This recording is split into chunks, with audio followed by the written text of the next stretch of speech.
Vipassana is a science of mind and matter, how the mind is influencing the body, and in return how body is influencing the mind. And it all happens at the depth of the mind. The conscious mind does not know what is happening deep inside. And one keeps on developing a habit pattern of reacting with craving whenever there is a pleasant sensation, reacting with aversion whenever there is unpleasant sensation. And constantly there are sensations throughout the body, pleasant, unpleasant, pleasant, unpleasant. The conscious mind may not react, but the deep unconscious is constantly reacting. It has become the slave of its own habit pattern of craving, aversion, craving, aversion. All other impurities of the mind, all other defilements of the mind are just product of these two, craving, aversion, craving, aversion. And whenever one generates craving or aversion, one loses the peace of the mind, the harmony of the mind, the balance of the mind. One becomes a miserable person. Without knowing that I am harming myself, one keeps on harming oneself. There are other techniques, we are not here to condemn them. Those techniques work at the surface level of the mind, to calm the mind, perfectly all right, to purify the mind, perfectly all right, but just on the surface level, or maybe slightly deeper. But this works, it starts working at the root level. The root level of the mind is constantly in contact with body sensations. Mind and matter are so interconnected, constantly, and there the habit pattern of craving, aversion is going on. So you have to break that habit pattern, for which you have to go to the depth of the mind.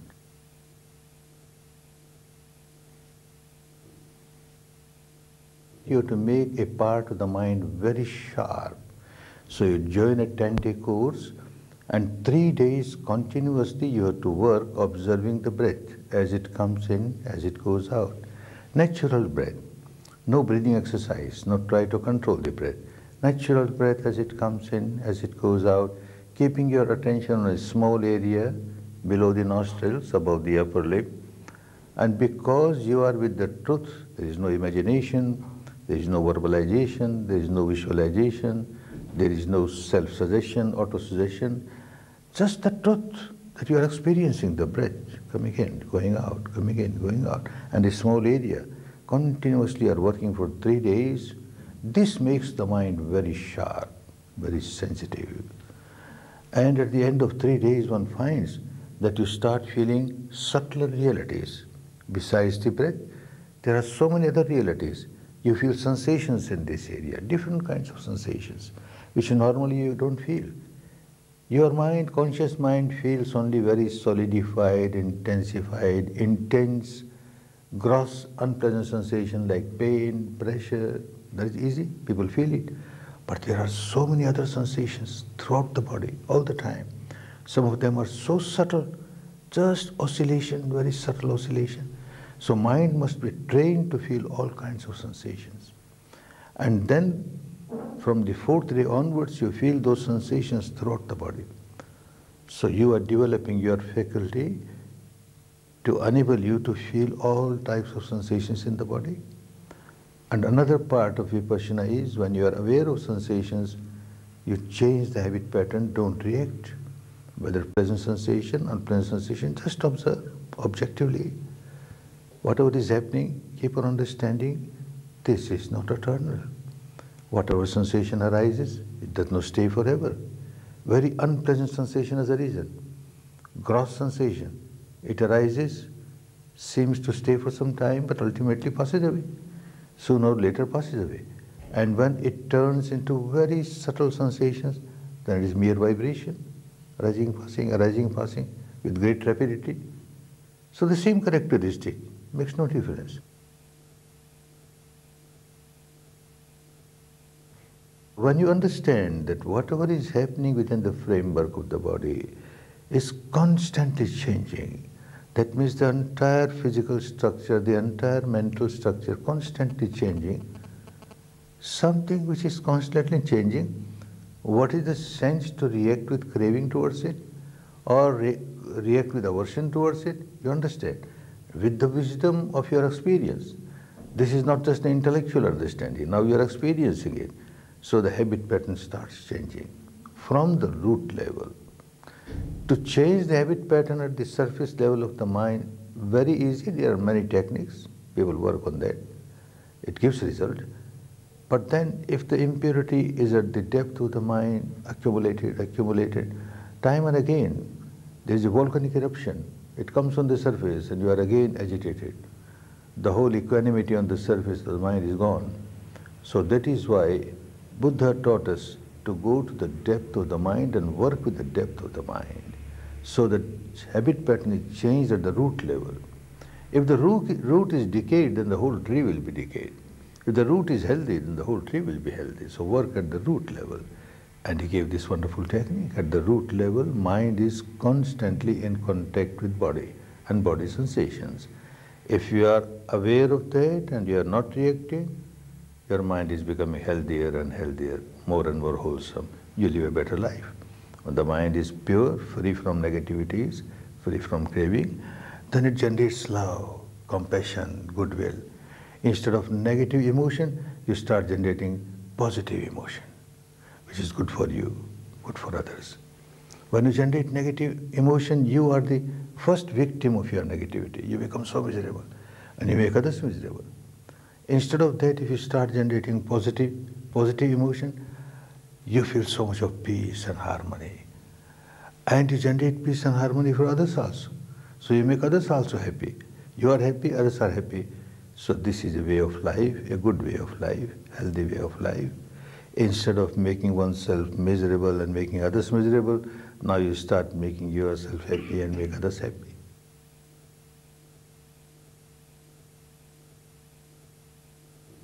This is acceptable by everyone because it is not connected with any religion. There is no dogma, no blind belief, no cult, science of mind and matter. And you accept only when you experience something. Don't accept because your teacher says so or because the Buddha said so, nothing doing. You experience, you find it is good for you, then only accept it. And not only accept, then you live that life. Live a happy life.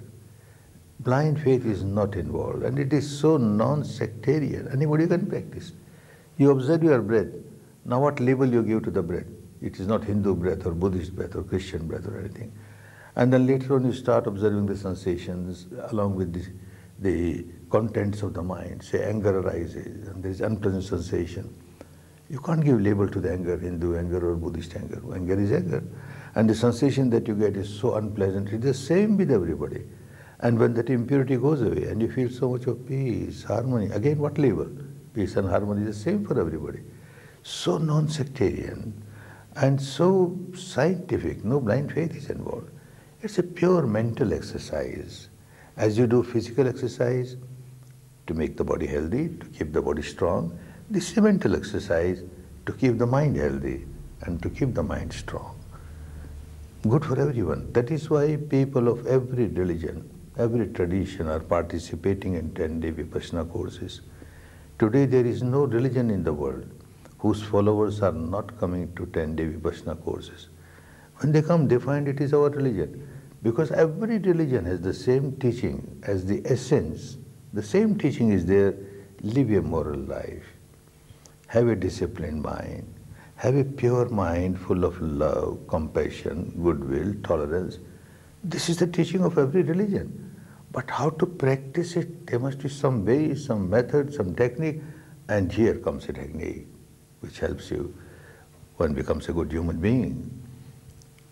One is a Christian, one remains Christian for the whole life. A Muslim for the whole life. A Hindu for the whole life. A Buddhist. Be a good human being. Unless you are a good human being, how can you be a good Christian or good Muslim or good Buddhist?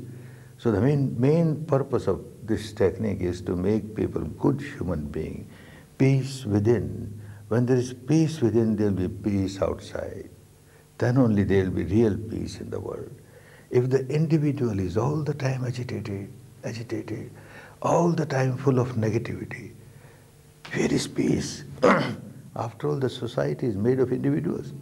And individuals are so very much unhappy and miserable. And we talk of world peace, world peace. What world peace? There can't be world peace. individuals. Of course, it may take time, but once it starts, people will start understanding that there is a way by which, practicing which, we can live a better life. And people start coming. This is what is happening.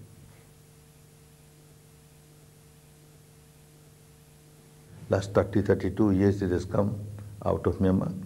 It was maintained in Myanmar for thousands of years, originally from India. Buddha discovered it. And then it was lost in India after 500 years. Different countries it went, there also got lost. One country, Myanmar, maintained it. But there are also very few people, only from teacher to pupil, teacher to pupil. The rest of them, they never knew even what's happening. Now it has come out of Myanmar, and we find how the world is accepting it. Everywhere people like it because it is result-oriented. Not that you will get something after death also you will get, but what you get now is more important, here and now, and you get the benefit here and now. People start living more peaceful life, their capacity to work increases, they are more responsible towards their duties, and the human values, enhancement of human values, that is required everywhere in the world, with every community. And this technique gives that result. It is always relevant. It was relevant 26 centuries back. There were people who were living very miserable life, harming others. Today, the situation is worse. What terror is going on all around. And in the name of religion, terror is being practiced. These terrorists, ignorant, because they don't know what they are doing. I see every religion, including the religion of the so-called terrorists, and terrorists is not limited to one community. Every religion has some terrorists. Those who are fundamentalist and extremist, and they say that my religion is the best religion, all other religions are useless, so everybody must accept my religion, get converted to my religion, then only you'll go to heaven, otherwise you'll go to hell. This kind of thought is harmful. Let people be happy with their own religion, with their own rites, rituals, ceremonies, belief. But the inner essence of every religion is the same. Live a moral life, have a disciplined mind, a pure mind, full of love, compassion, goodwill, tolerance. If that is given more and more importance, then the other things are the surface of the mind, surface of the religion, which differs from one religion to another religion. Let people be happy with their own beliefs and dogmas and rites and rituals, but don't forget the inner essence. So this Vipassana helps you to give importance to the inner essence. Live a moral life, have a controlled mind, have a pure mind, full of love, compassion, goodwill, acceptable by every religion. So now there is a division between one religion and the other. Actually, if the religion divides, it is no religion. When it unites, then only it is a religion. And the inner essence of the religion is always uniting. The outer shell keeps on dividing. So don't give much importance to the outer shell where we differ. Give importance to the inner essence where we agree, all agree. And that is why I feel Vipassana is the answer to today's problem.